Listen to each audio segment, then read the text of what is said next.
Alright, this is an update kind of question and answer video from my previous video on how to make an easy garden pond without a pump. You might want to check that out first if you hadn't seen it. So I had a lot of questions on that video. I did that about 3 years ago that I put this together, and here's what it still looks like.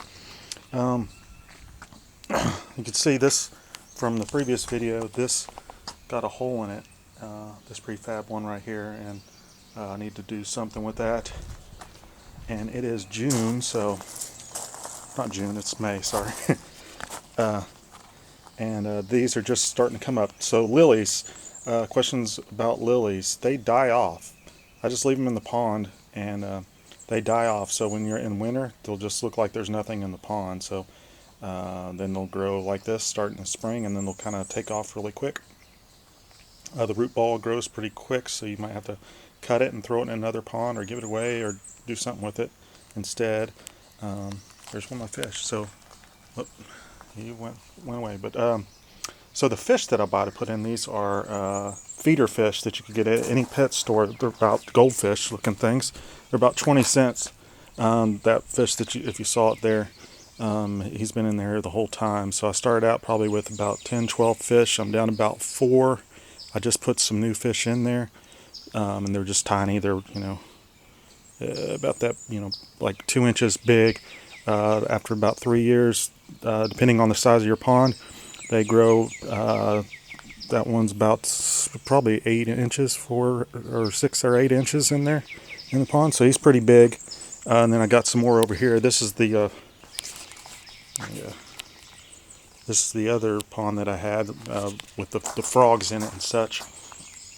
Some people asked, well, don't you get mosquitoes? No, I don't get mosquitoes because the fish eat all the larvae. Another question was, so how do the fish breathe if there's no pump? Well, you could Google about goldfish, how they breathe. They breathe a little differently. Plus, this is a fully contained pond, so it's its own environment. So you got plants, you got the goldfish, so they all work like just like you would have a bigger pond out in nature. It creates its own, oxygen in the water and such like that. So as far as goldfish breathing, remember, if you go to Walmart and look at the betas on the shelf, there's no pump in there. They're related to goldfish, so you kind of see from that. But let's see what else. As far as feeding the fish, you don't have to feed the fish at all. I feed these fish like maybe twice a year, and I don't have to. If you continually feed them, your water is going to get this is a little bit green, but it will get very green because you're not making a stable environment. The fish are going to eat all the food, and then they're going to poop out a lot more, and it's going to create more fertilization fertilizer for different moss and stuff like that to grow. So you don't really need to feed them. They're going to eat all that larvae and stuff from other things. You'll get lots of frogs. And the other video had plenty of frogs. I don't see any here now. But more in the summertime, they'll come out a little bit more, and they'll get a little less frightened than they are. So this one, as you can see, this big huge bush I got here in the background, this is overgrown. So I'm going to do a little update on this, and I'm going to tear down that bush, and I got a Japanese maple over here, and I'm going to make like a Chinese kind of theme going on, Oriental kind of garden. And then I'll come back and answer a few more questions, and yeah, let's get started on tearing this gigantic bush down.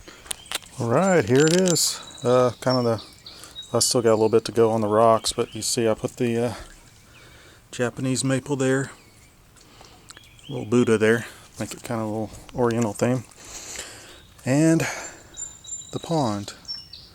You see this right here? This is something you could pick up. It's just like not doing a very good job because it's overcast, but what it is, it's a solar pump, and it just brings this little cord that connects here. This isn't very big. See, it's about the size of my hand. I've used a couple of these. The bigger ones work a little bit better as far as that.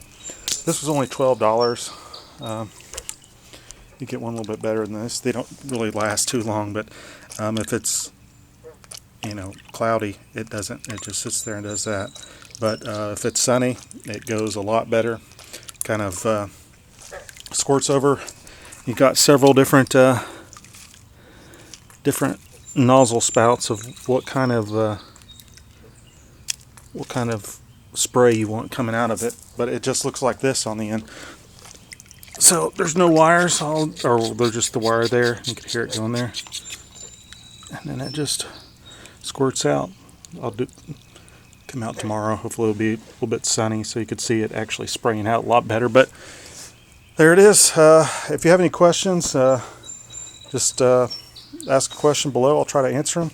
I hope I've answered some of the questions you've had from my previous video. Again, if you haven't seen my previous video, just look in the link in the description below and you can find that. So this little filter pump fountain thing is only like 15 bucks. It's on eBay. Just do solar pump, pond pump on in your search for Amazon or eBay or wherever your favorite shopping site is, and you should be able to find it. But there we go. Thanks for watching. Yeah, thanks.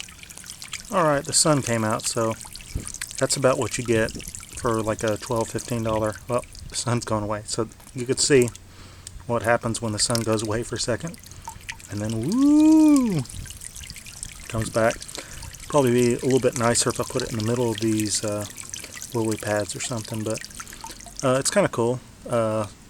Unless it makes you want to have to pee or something, but you can add that to your pond like for under 15 bucks. So thanks for watching. Subscribe.